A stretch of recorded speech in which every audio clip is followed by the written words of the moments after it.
Finally, I'd like to invite a very important person and personal friend of mine, Luna Kaufman.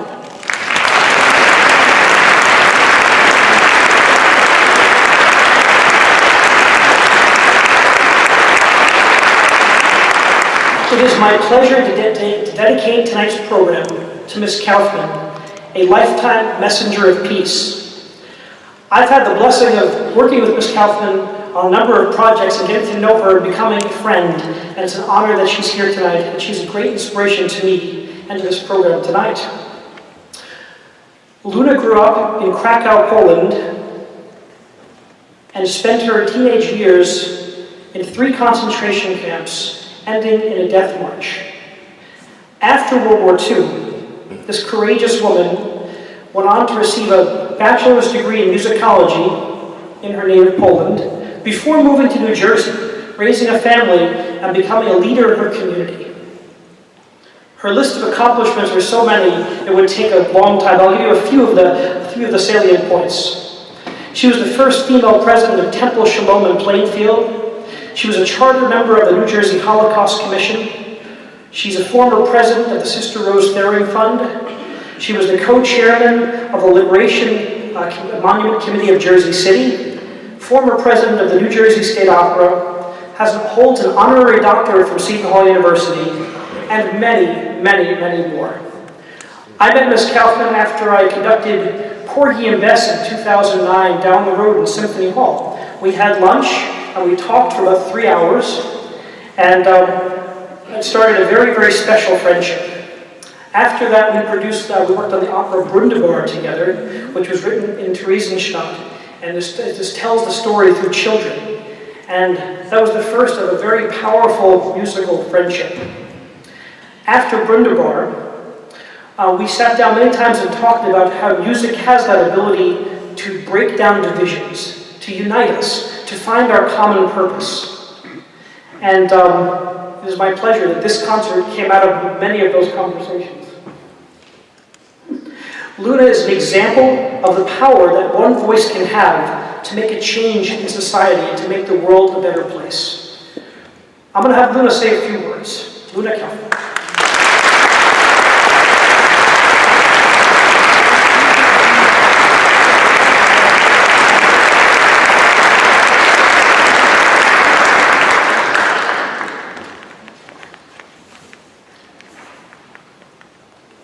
It's hard to express my gratitude to Seton Hall University, as well to 2 esteemed professors, Professor Andrea Bartoli and Professor Jason Tramm.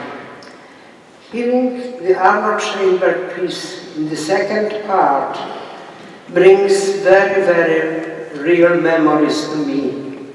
At the time of Warsaw Ghetto Uprising, I was incarcerated in labor camp right near Warsaw. And we saw the fire, we saw something that we thought our liberation is coming after 2 years in concentration camp.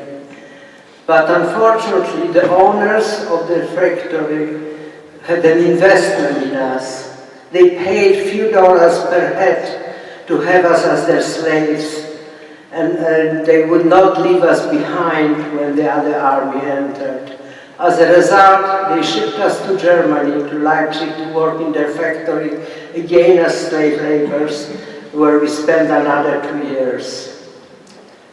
And the life goes on, and who would have thought that I would find a home at a Catholic university, me, a Jewish woman from Eastern Europe, who was so different than anything I encountered here.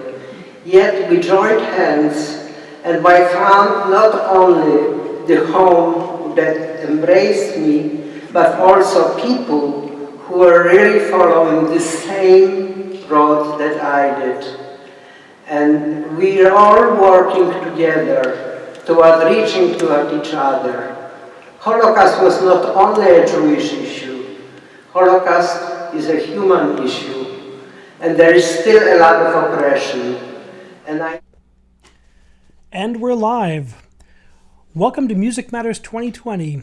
I'm your host, Jason Tramm. Tonight we're broadcasting from Ocean Grove, New Jersey, in historic Ocean Grove, New Jersey on Founders Park, and we have a really exciting show for you tonight.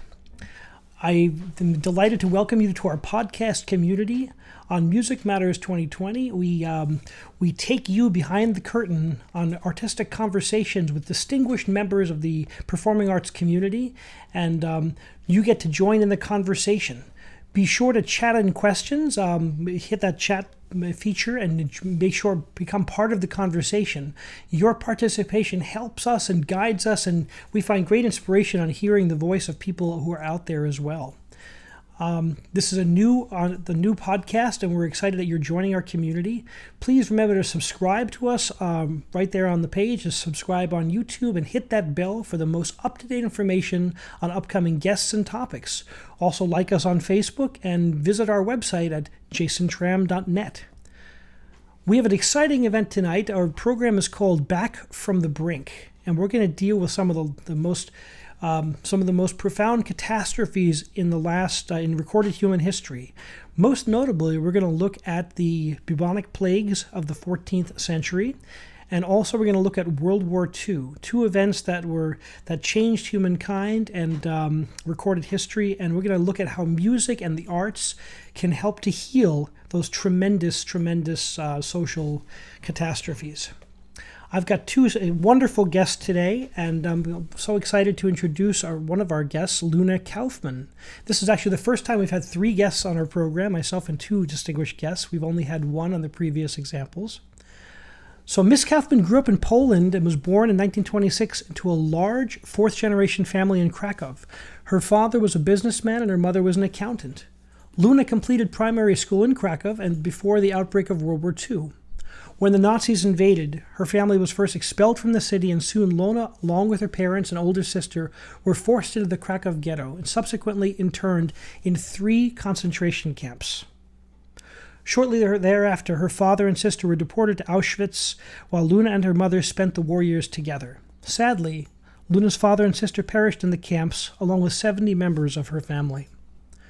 Following their liberation, Luna and her mother returned to Krakow, determined to resume life as normal as possible. Luna completed an accelerated high school education and by the fall of 1946 enrolled at the Jagiellonian University and Music Conservatory, graduating in 1950 with a bachelor's degree in musicology. Immediately following graduation, Luna and her mother emigrated to Israel, where in 1951 she married Alex Kaufman, a chemist from the U.S., and following a lengthy struggle with the U.S. immigration authorities, obtained permission to enter the United States, finally joining her husband in 1952.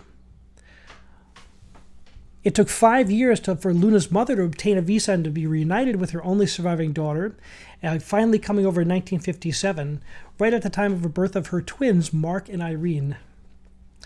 In the United States, Luna flourished and did some beautiful and amazing things. She became the president of the Environmental Acoustical Resources Incorporated, a business specializing in industrial hearing conservation. She was the first woman president of Temple Shalom in Plainfield, New Jersey. She was appointed by Governor Thomas Kean to the New Jersey Holocaust Commission on Education, and she was a charter member of that organization.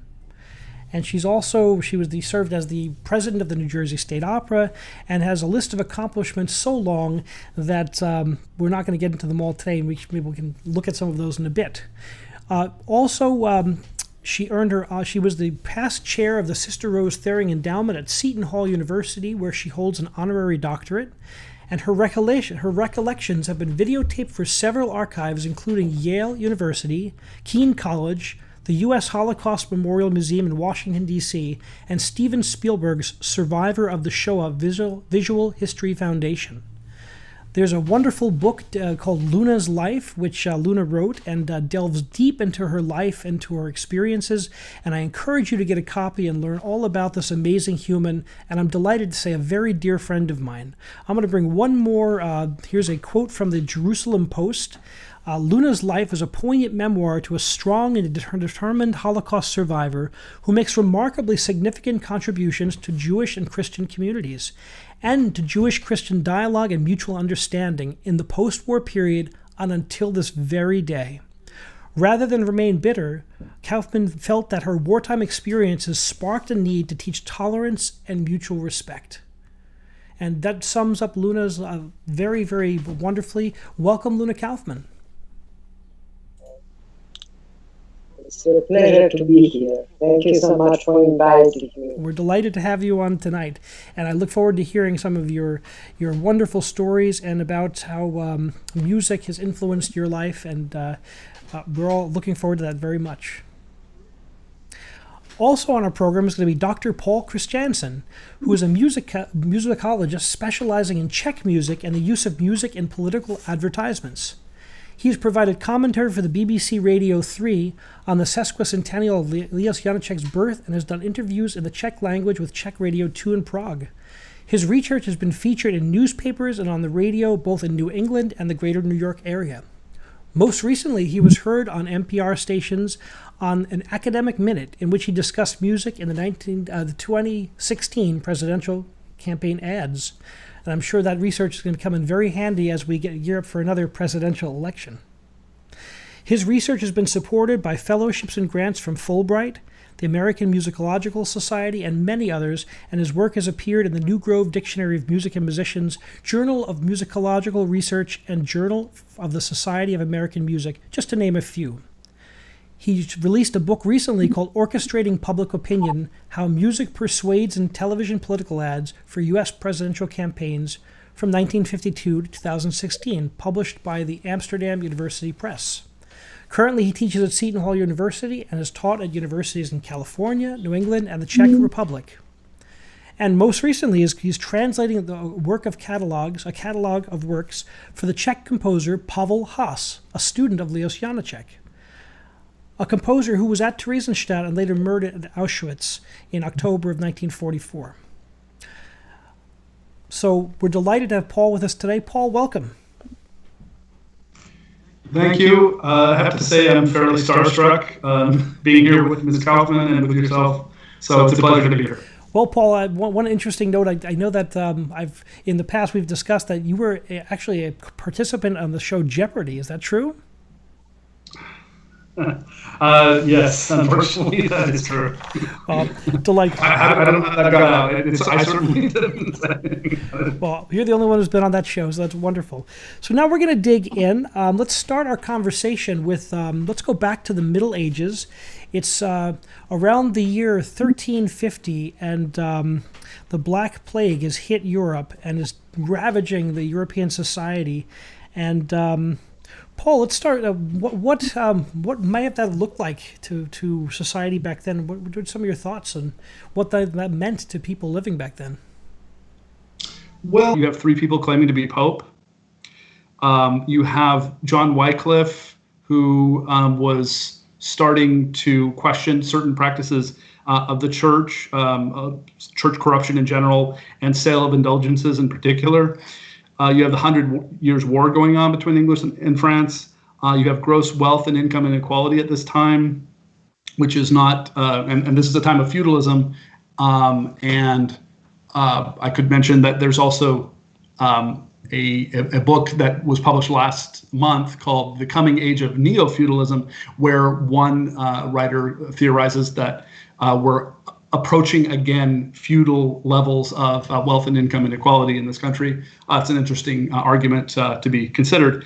But suffice to say, in the 14th century, people just had a lot to deal with, and most people, most serfs, most just general people who didn't have a lot of wealth, just were really exhausted, and they had very, very little energy or to deal with all of these problems and upheaval. At the same time, there was a great amount of art being produced at the time.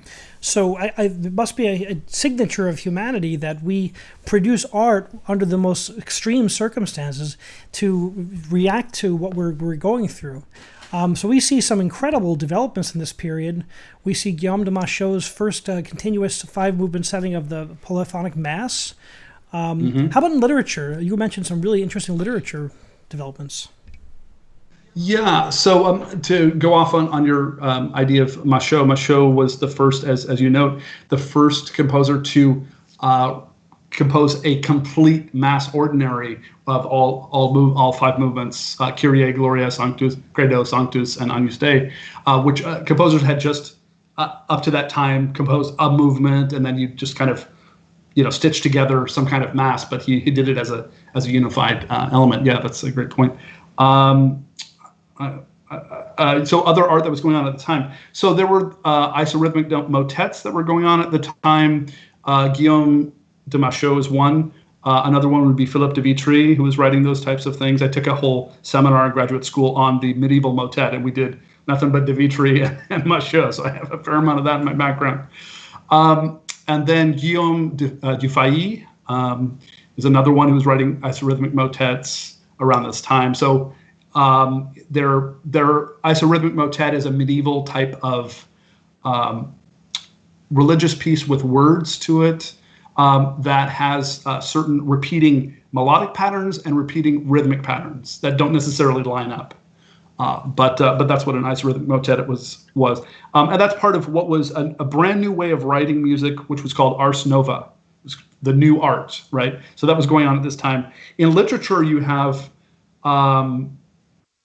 Petrarch's sonnets, for instance, and you have Boccaccio's Decameron, where specifically it's about a group of well-to-do people who go to a villa outside of Florence and sequester themselves, because they have the means to sequester themselves, to try and stay away from the plague, and they tell each other stories to entertain each other and pass the time. And this is also the same theme that Chaucer takes on when he's talking about the pilgrimage to Canterbury and Canterbury Tales around the same time as well. So there's a lot of great art in various fields going on at this time. Guillaume Dufay is one of the first composers to actually use a reference to the plague in one of his pieces.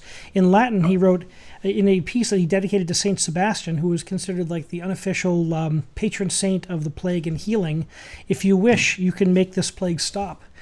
A little before him, we have John Cook mentioning that it was the first known one in the early 1400s. So we're seeing this sense of humanity in music, which is a new direction. So it's really interesting how we see these themes creeping into the art. I think that people were steeped in this, and they were also separated and quarantined.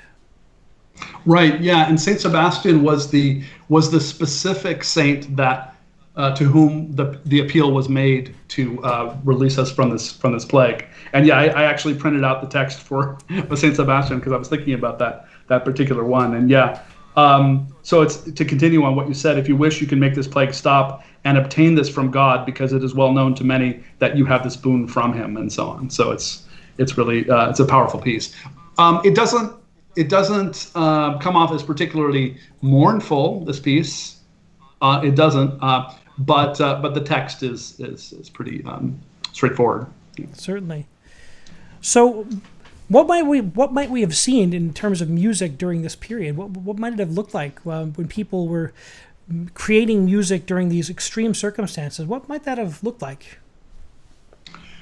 Well, I think there are different reactions. So, for instance, you have Dufay, as you mentioned here, who his years, by the way, just to mention, are 1400 to 1474, and Machaut's are 1300 to 1377. You always love it when these composers have the politeness to be born on an even number of years, so it's easier to remember.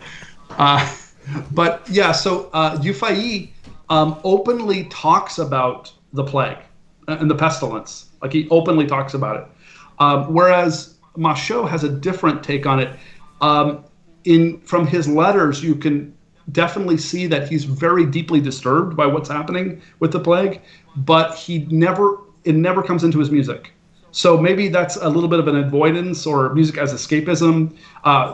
Machaut was quoted as, and I'm paraphrasing here, but something like, music is not for the melancholy, or the melancholy man has no place in music, or something like that. So basically, for Machaut, music was something to be cheered by, whereas Dufay is a little bit more taking the realistic view of, hey, we're dealing with this, why don't we write why don't we openly talk about it? So when I was reading about this this topic, the concept of the humors, or this kind of like the sense of like that a good frame of mind can actually heal you, was prevalent in this time period. So maybe that was Michel was dealing with that humorous sense of keeping the positive warded off the disease.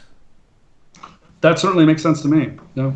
And we see that today, certainly, and science has borne out that a positive outlook can actually aid in healing and keep people healthy. One of the people I know that typifies this the most is Luna Kaufman, who was one of the most positive people I know, and is just someone who, despite incredible what you've heard, has maintained such an incredible positive outlook and is a light for so many. Absolutely, I couldn't have said it better myself. So let's switch gears, and we've gone from the Middle Ages, and we've seen this this devastation and how it's caused. And let's take a look at World War II. We've seen such incredible carnage and atrocities and horrible disruption to society. Luna Kaufman, what does that from someone who lived through this? What is tell us how you experienced these things? Oh, I think that music was what kept us alive. You know, the first example I had the influence of music on people when the Nazis came into Krakow in 1939. The first thing they did, they came to the houses, pillaging the houses and taking anything possible.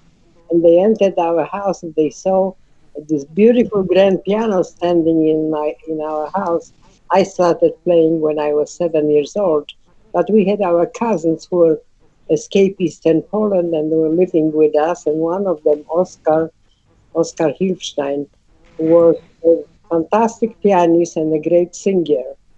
And they asked who was here playing, and we pointed to him. He was at the time 18 years old, and he sat down and played, at which point the Nazis said, "Oh, we can't take this piano from a man who plays so well," and they left it to us. And the piano survived the war hidden at Christian friends, and we were able to sell it after the war for leaving Poland. Wow. But the music spoke even to the Nazis, who were so beastly and so difficult. And also there was a tremendous amount of music composed in the camps. Gershon Kingsley, a very close friend of mine, a very outstanding composer of German origin, wrote a play, and actually I think Judy Tramer was the one who staged it for him, and it was called Voices from the Shadow. And he was talking about the fact that music maintained the people alive, and he had parents singing the songs to their children to explain to them what it was like in Holocaust. There was a song about hunger and about bread and about the cruelty of the Nazis.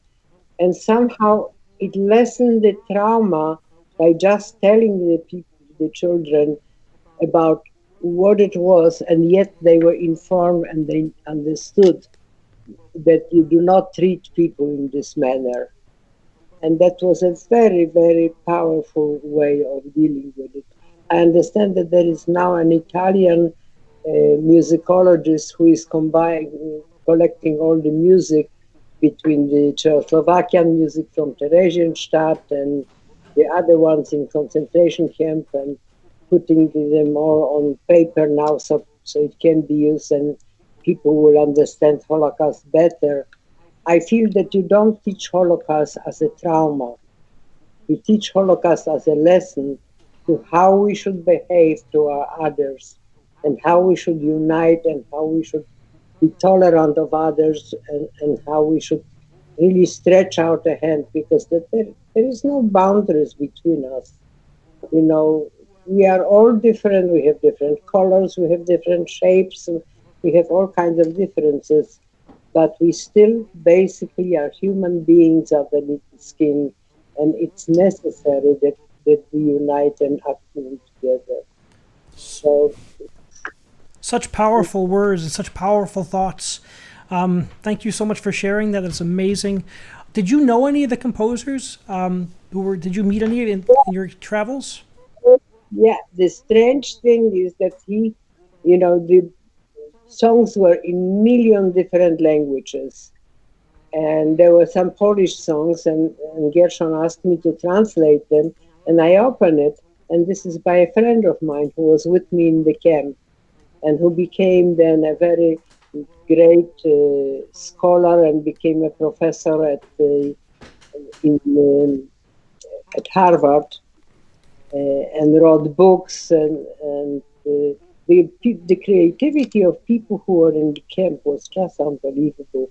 When you think about Elie Wiesel writing those incredible books, after all, he was a boy from a small town who didn't have some tremendous education, and the marvelous books that he had written, and I can quote at no end people who had written about it and who are reaching out to others. It's a real lesson to us all that even under the most horrific circumstances, the flower of creativity can bloom. And the fact that their music lives on is quite a victory. There is one thing that I think that we really have to look into it in here that would be very, very useful. When I came to Israel in 1951, everybody was new. Very few people spoke Hebrew. There was no common language. And everybody came from a different end of the world. And there was one composer who lived in a small village outside of Tel Aviv. And in the village, there were people from all over the world. They didn't have a common language. They had nothing in common when you looked at it.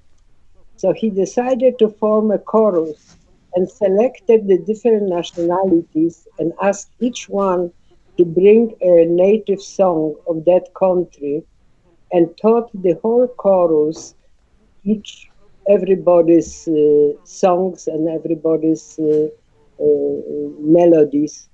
And it created such incredible harmony in town that everybody was amazed that instead of people fighting and attacking each other, they got united, and they got united by music. And I thought it would be marvelous to do it at Seton Hall, because we also have students from all over the world, and they have no common language. But if they would be singing each other's music, I think that the harmony will come. Well, I'm always a huge proponent of music as a means for social understanding, because if you're making music with somebody, you have a common theme and a common purpose, and that breaks down a lot of divisions. Paul, let's go back in time. Now you're studying Pavel Haas, who was in Theresienstadt and a composer, and what's it like studying the music of this period? Well, actually, to correct it just a little bit, what I'm doing right now is I have that kind of in my sights to study the music in more detail, but I just recently got involved in this translation project where there's a Czech musicologist, Lubomir Spurný, and so he's putting together with some Czech colleagues this catalog, but it's in Czech language, and I'm translating it into English. So I'm getting to know it a little bit through sort of these catalog entries, the music. So I'm getting to know a little bit about the text and some, so sometimes the text will be in Hebrew or German or Czech or whatever. And so I'm getting to know a little bit that way before I'm actually getting to know specific music. Some of the music is not extant, doesn't, maybe got lost, maybe got destroyed in some way or another. So maybe it exists as just notation in a notebook that this piece was written or something. Also, there's some student work that Pavel Haas did under his teacher, Leos Janáček, who was a Czech composer who was the subject of my dissertation. I had written a dissertation on Leos Janáček.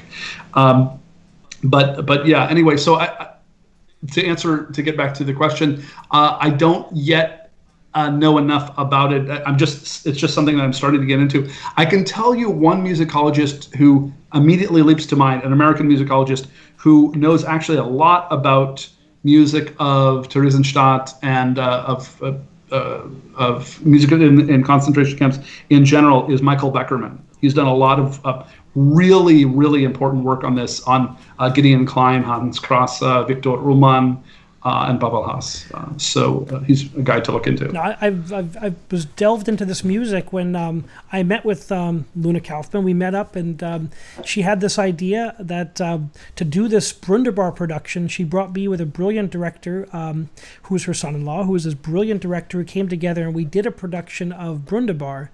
Whenever I delve into an opera, I have to know the composer, I have to know the language, I have to understand the circumstance around the composition.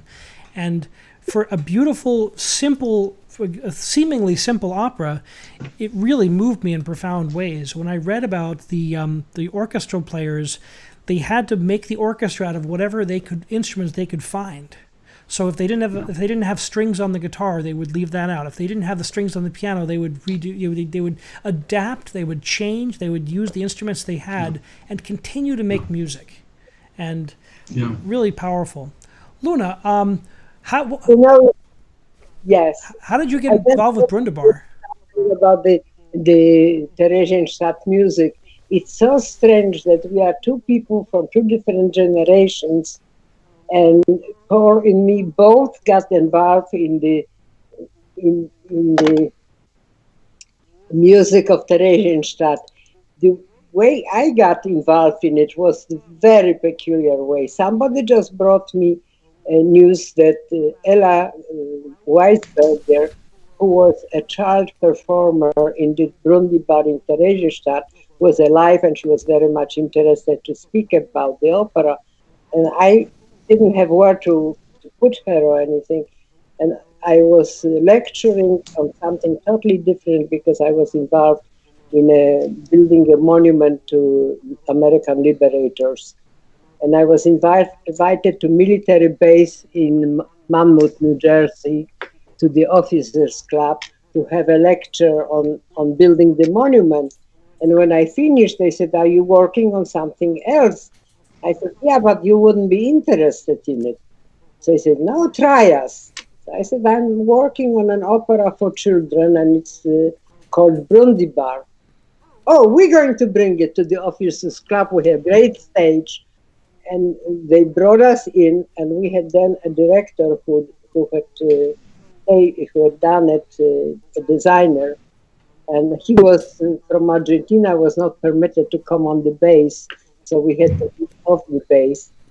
And we brought it in, and they brought 700 children for the first performance, provided buses from all over the state to bring them to this performance, and Governor Kane was extremely helpful and pushing it through.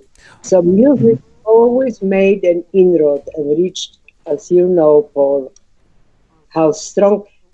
And this was a little naive little opera, but it told the children, if you unify, you can conquer everything, because the story is that they had a sick mother and couldn't get any medicine for her, and then the birds and everybody united, and they got the medicine for the mother, and the mother got well. But even in the camp, they were able to show that if you unite, if you do the right thing together, you can abolish the worst tyrant.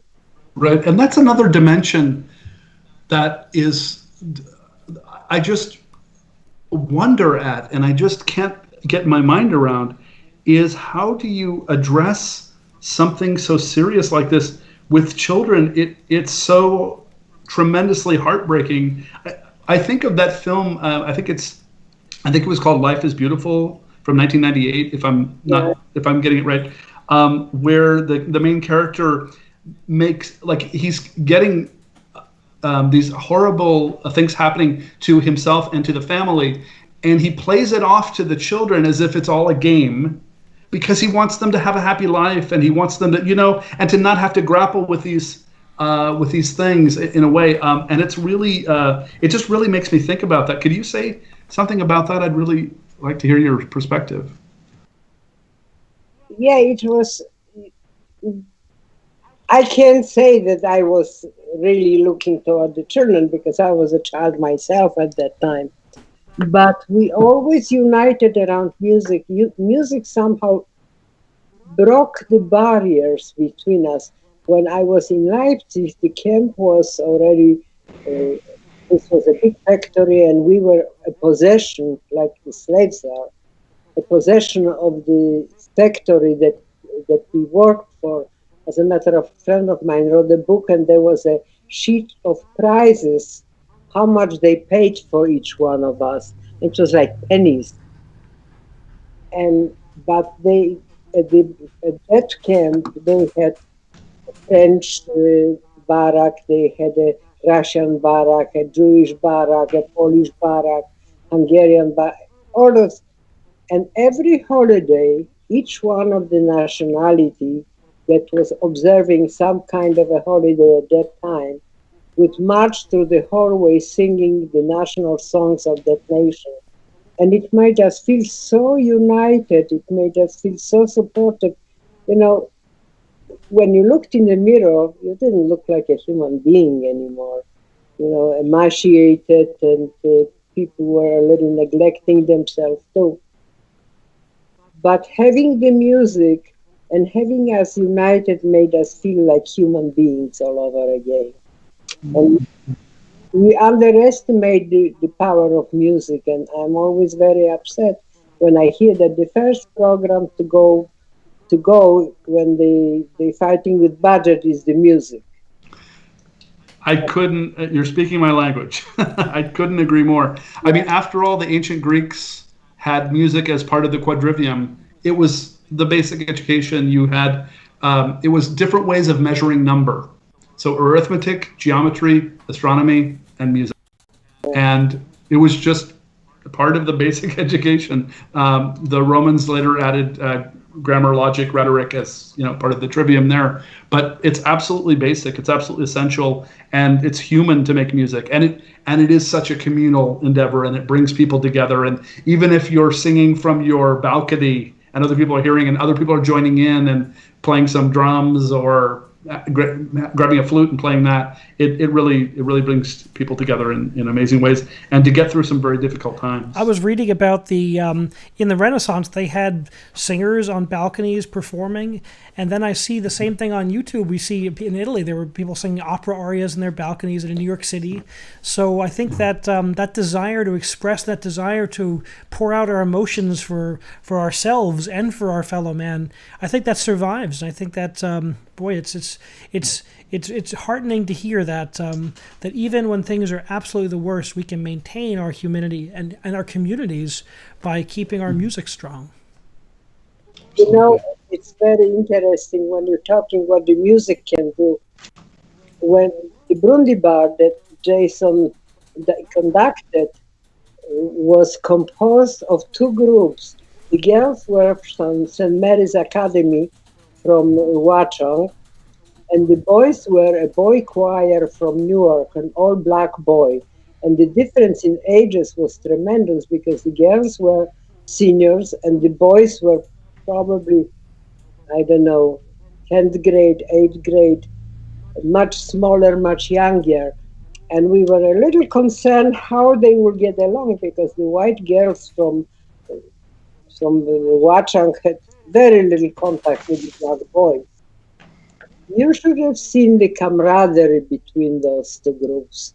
It was so wonderful to see it, how they clicked together and they supported each other. It was just the most rewarding thing. As an opera conductor, I can always say that whenever I've stepped and I work with opera colleagues, in whether it's a small cast or a young cast like Brundibar or a large cast like Porgy and Bess I did back in with the 70 members of the cast, we all become one because we all have that common unified goal of making that performance the best it can be. And to watch the students get to that level, these young kids, and then tell the story of that was written in Theresienstadt and brought to life through a new generation, and that had that power, and that really, to me, was one of the most moving performances I've ever done. And my colleagues on that performance, we had the Sister Mary Gomolka from the Watchung Academy, and we had my dear friend from the Newark Boys Choir, it was a beautiful time to work with colleagues and to put something together that was unique. And Luna was the brainchild behind that, and it was such an interesting time to develop and to be a part of something special. So that's a memory I always share. You know, Can I? Yeah, go ahead, please. Please go ahead. Another thing we had, one New Year's Eve, I went for a lunch in the city, and somebody turned around and said, "Do you want to go to Vatican?" And without thinking twice, I said yes. Had no idea what was going on. It was John Paul, it was then the Pope, and he had decided to do a Holocaust concert at the Vatican, which was completely to the point where we were told not to tell the press that we're going. It was kept, nothing was released about the concert till about 2 months after it. But it was an amazing concert. They played the Chichester sounds of Bernstein, and they also had a little boy from Metropolitan Opera sing one of the things, and the London Symphony played, and there was the rabbi from Rome and the Pope sat between the two rows where the survivors were sitting, and joined hands to Cardinal Lustiger, who was a Jew from Poland who converted to Christianity. And as a matter of fact, he spoke to us in Yiddish. Little did you know that I didn't understand Yiddish, even so I was Jewish, but it was very, very touching to see what music could do and how the entire church was so supportive of it. Hey, Luna, I have a question. I know the answer to this one. This is Pope John Paul II, correctly? And he was my classmate at the university in Krakow right after the war. And I was always wondering, what this handsome guy doing as a priest? Who would know? When I heard that Luna actually knew Pope John Paul II, she actually met him, went to school with him, I was amazed how history and worlds collide. It's incredible. I heard him speak in Polish in Krakow when he was there, and the crowds were just like, they couldn't get enough of him. And because I can understand most Polish because the Czech is so close, just the incredibly warm and like almost as if he were friends with them, the way he was talking with them, not in a formal, like I'm a formal cardinal or pope or whatever, but I'm one of you. It was really touching to watch him, for sure. A marvelous man. Yeah. Luna, I have a question. When you were in your experience in the camps, did you make music personally? No, I had no access to the piano. I didn't have an access to anything. As a matter of fact, I became a musicologist not exactly by choice, but by lack of other opportunities, because I originally wanted to be an architect. Oh. But all my schooling ended in 6th grade. And when the war ended, I wanted to finish the school as fast as possible. So they permitted us to enroll at the university, enroll at the conservatory, and gave us 1 year to do a high school equivalency. So as a result, I was able to finish my college at the normal age that you would finish when you were going through school all the time. And I think I might be the only one who has the doctorate without ever going to high school. Wow. So, Luna, let's what would you say to today's generation? Who I know with today's generation who's graduating and going to college, they've missed a lot of opportunities. What do you have to say to today's generation of students? I think that the people have to watch that they put their whole heart into what they are doing. It doesn't matter what they're doing, and they don't have to use as excuse because my father didn't treat me right or my mother didn't treat me right, and any of those escapism. I don't buy it. It's up to you to pull yourself together and prove who you are and what you are and what contribution to society you want to make. and leave the other, whatever was, but go on, plow through it. Powerful words. So tell me,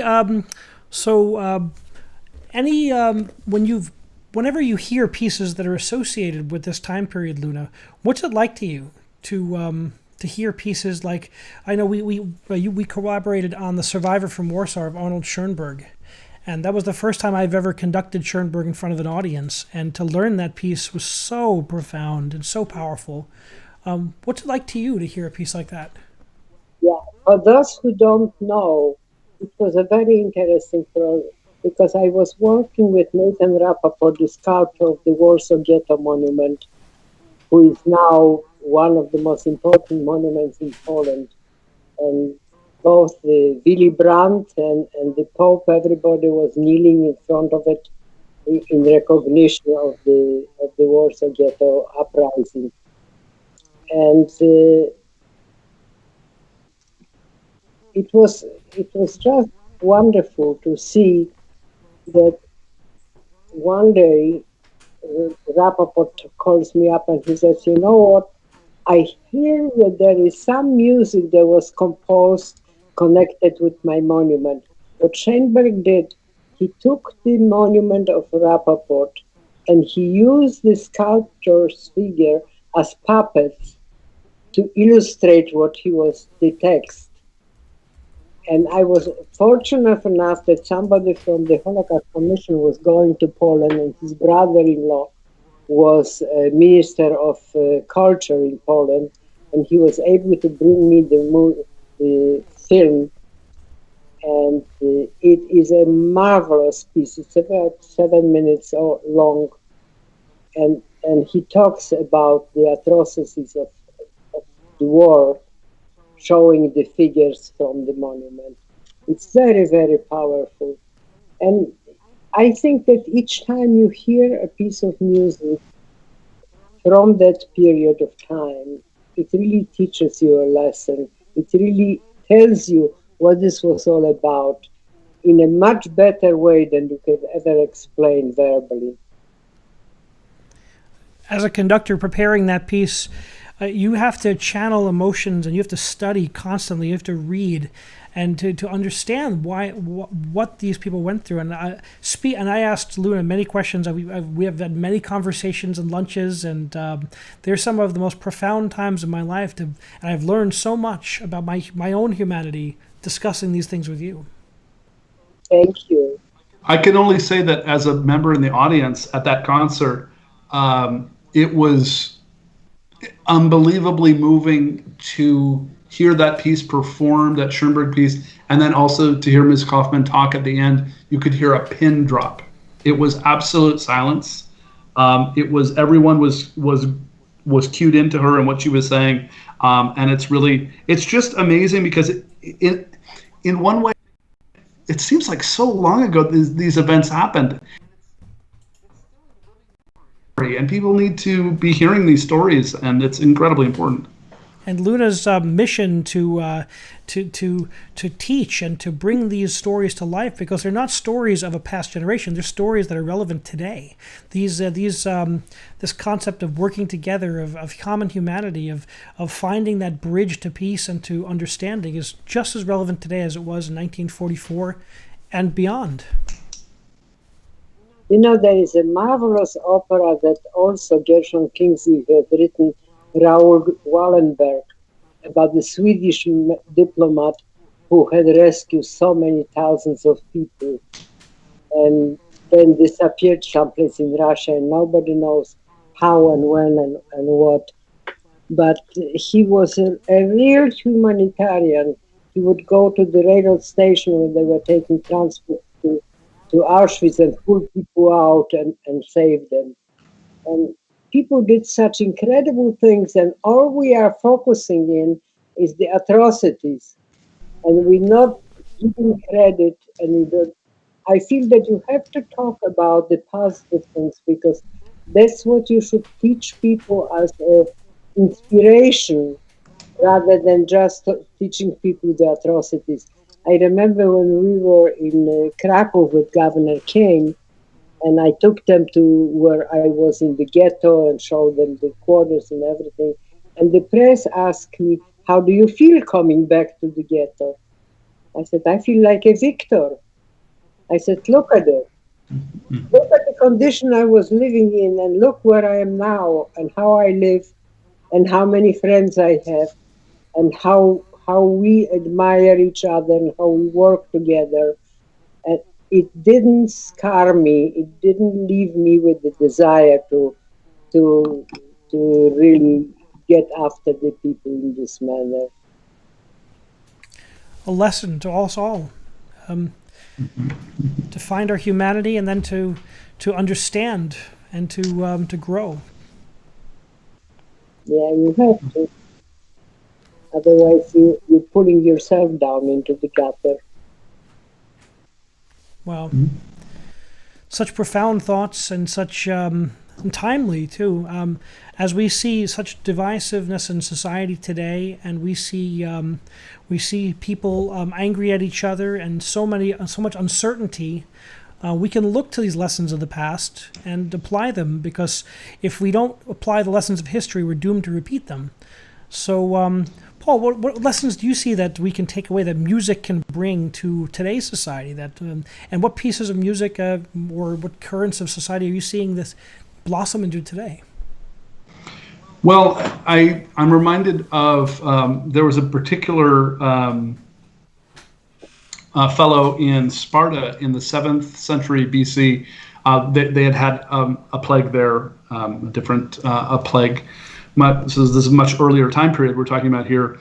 And he was asked by the people to sing hymns to Apollo, to the god Apollo, to please lift this plague. And for whatever reason, he was given credit for the fact that the plague was in fact lifted.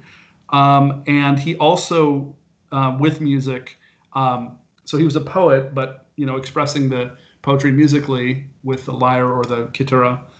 And he brought together warring factions that were there in Sparta, brought them together, and also created a new school of music. So that was fairly influential going forward. So, I mean, music is bringing together people all of the time. And, it is certainly a time of great unrest. Certainly in this country, we see a lot of unrest going on.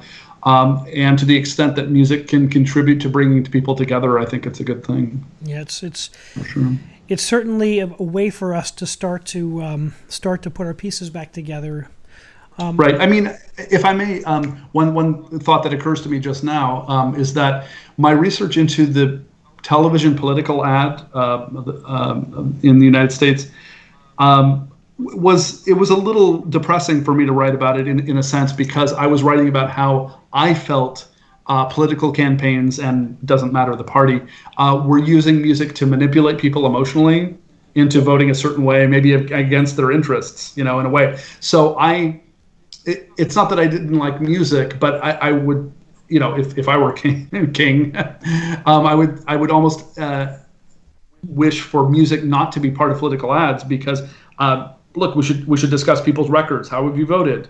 What are your policy proposals, and so on. Not rather than getting distracted by all this music. Music is beautiful, and it should remain on the plane and not enter necessarily the political plane. So in that sense, I kind of was maybe more against the music being used for those ends. But to the extent where music can have a very salubrious effect on people's lives, it's only to the good. In this time of, as a conductor myself and as a musician, we've seen basically the COVID-19 has removed us from live performance for the near future, at least until the vaccine is developed. And there's different opinions on how long that might be, and we're all delving into these possibilities now. But we're searching for new ways to maintain our artistic communities. We've heard about people singing on rooftops, but most recently I've been very much involved in the creation of virtual choirs, where we can have people singing from anywhere, submitting recordings with guide tracks to their phones and putting them together into recordings that become testaments of creativity. Luna, what do you think about this technology as helping us put music together? Oh, I think it's marvelous. I love it. You know, I'm very mechanically inclined. I had my desktop computer 1958 when, you know, Apple was in business only for 2 years. But I just think that it's a marvelous way to communicate with people. And I always return to you must have seen that movie, Mr. Hoffman's Opus, Absolutely. about inspiration that the children got in school and the self-assurance by being able to participate in an orchestra or chorus and so forth. And I had personally an experience like that. I was a teacher in one of my million careers, and we were putting a show, and this was right after the war, and the children were from wealthy homes and poor homes, and there was one boy from very poor home, and he was not a good student, and he wanted very much to have the lead in the play. And I decided against everybody else that I don't care. I'm not going to, cozy to the wealthy, rich, leading people. I will give this boy a chance and let him. He lost his parents. He was living with his sister and some brother-in-law that was very cruel to him. And he fluffed. He wasn't good in that performance. But I said, that's not Broadway. That's for the child's assurance. And years later, I was in Israel and I walked into the kibbutz, and this hunk of a guy comes to me and grabs me. He said, you did so much for me. I didn't even recognize him. He said, from the moment you gave me that role, I felt that I became a man. I was somebody. And my life completely turned around. And this is the power of music. Because this is where he was able to get into a spotlight and get the identity that he didn't have otherwise. As a teacher, and Paul as well as a professor, as you know, these stories, to watch people grow and to watch those aha moments as they sometimes the butterfly effect, the smallest effect can have profound changes. And that effect you made on that young man's life took with wherever he went and whatever experience he brought with him, he brought that confidence with him. We have the ability through music to make those type of changes. And I love these stories. They remind me why I do music. It's not to be in front of audiences and to hear applause, which is wonderful, and it's always a great part of what we do is to make people happy. But it's to change lives. Yeah, absolutely. So, what's it like in your quarantine experience? How has it affected you as a professor, Paul? How's quarantine, and how have you had to make adaptations, and how have you had to make changes in your life? Right. So for being a professor, so we in the middle of a semester, we had to,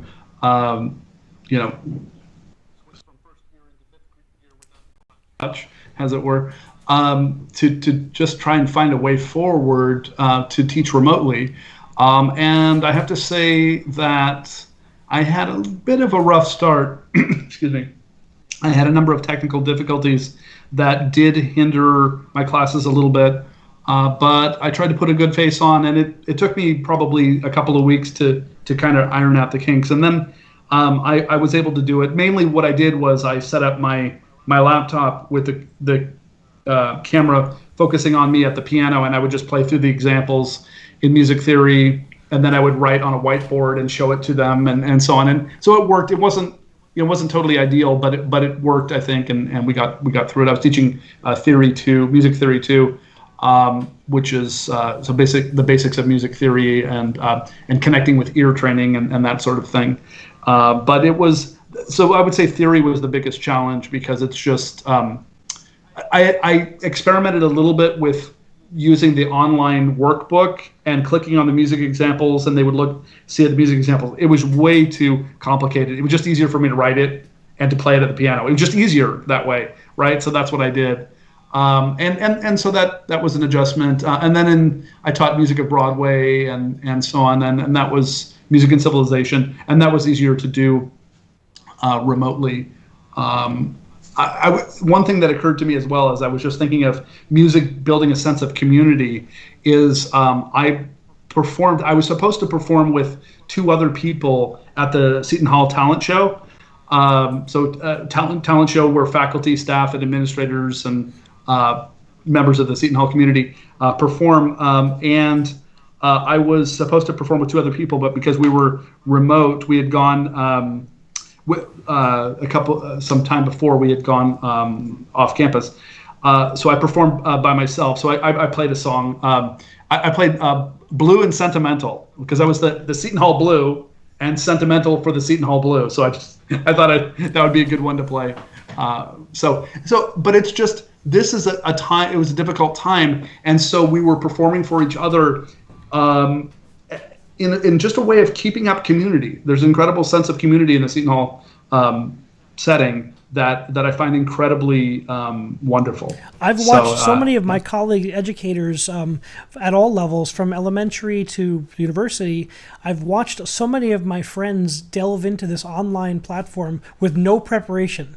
My next door neighbor is a pre-K teacher in Brooklyn, and she had to record her lectures for her urban audience, and she would have to deliver her, she would record her songs, and she came over to my house and she actually added some of my son's percussion in, and just to watch the creativity of these people of every level and to watch them grow, because we all needed to provide for our communities. People need a sense of normalcy, especially students who are learning, that we're not going to abandon them, that we're there for them. I think that was very important, that to watch educators step up. It really made me happy in a lot of ways. Definitely, yeah. And Luna, what's your thoughts on the on all this online learning and students coming together? And have you? Yes, I don't think we'll ever return to the old ways. That will be always an element of it, because I have a friend who is a Juilliard professor, and she's teaching now people in Vietnam, in China, all over the world.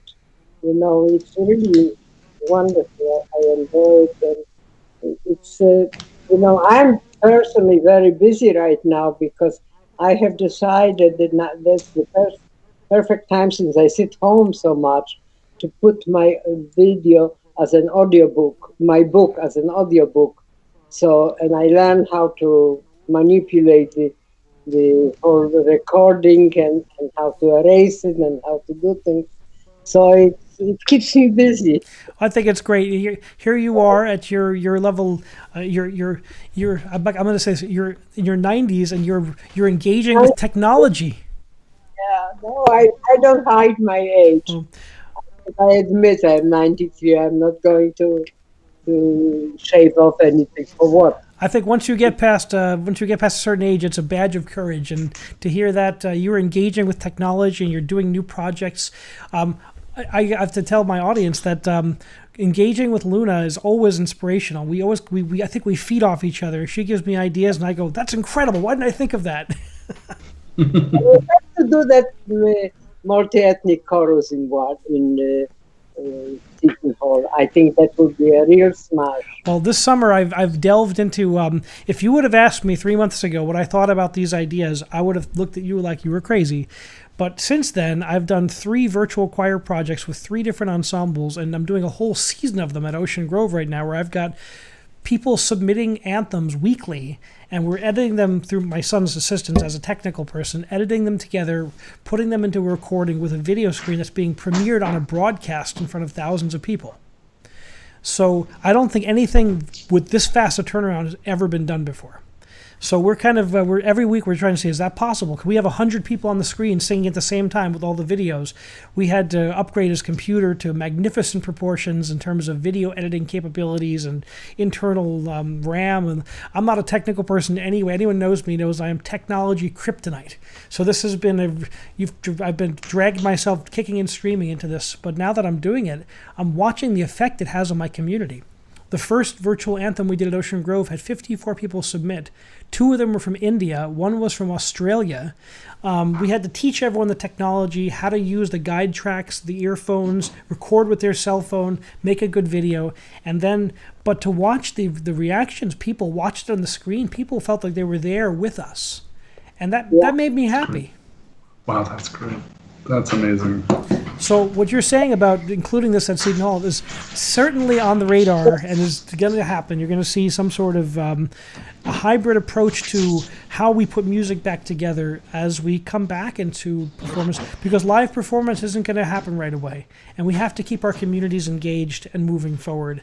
And if this gives us the ability to do that, I'm going to do it. If anybody can do it, you're the one. I say the same thing about you, and I'm always inspired by people who have that kind of burning desire to move things forward, to bring people together, to unite when others divide. I think that's really powerful. Thank you. So excellent. I want to thank you both for joining us on Music Matters 2020. To have two of my dear colleagues and friends on the air is magic to me, and it warms my heart. And I thank you both for spending the time and sharing your stories with our audience. My pleasure. You're doing great service.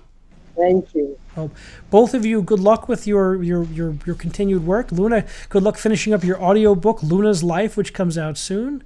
I want to know when that comes out. Let me know. I've read the original. I have the original, but I can't wait to hear the audiobook where Luna narrates it herself, and she's working with that technology. And Paul, best of luck with your research and your teaching, and I look forward to hearing how that applies the use of ads and to this current event, how that unfolds. We'll be seeing those really soon, I imagine. Absolutely. Thank you so much for having me on. Thank you for joining us for Music Matters 2020 with Jason Tramm. We are a new podcast community, so be sure to subscribe to us on YouTube. Hit that bell for the most up-to-date information on guests and topics. Be sure to like us on Facebook and bring your friends. And we want to expand our community and include more people as we discuss these topics relevant in the music and performing arts world today. Thank you very much, and keep music alive.